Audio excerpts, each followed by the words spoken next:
जनजाति मानकर सर्वांगीन उन्नति निमंते सरकारंकर अभिनव प्रयास। आम देश भारत जनजाति बहुल देश अटे। एणु स्वर्गत भगवान बिरसा मुंडांकर 150तम जयंती उपलक्षे धरती आबा जनजाति ग्राम उत्कर्ष अभियान कार्यक्रमटी प्रधानमंत्री आरंभ करिअछंती। एही कार्यक्रमर मूल उद्देश्य हेउछि जनजाति संप्रदायर लोकमानंकर सर्वांगीन विकास।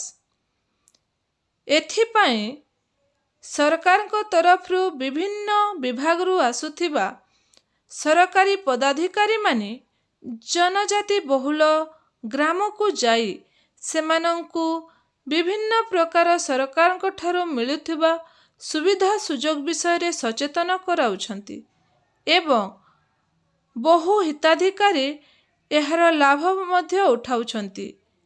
एणु धरती आबा जनजाति ग्राम उत्कर्ष अभियानटी जनजाति बहुल ग्राम मानक जनजाति मानक पाई यह अत्यंत लाभदायक होइअछि।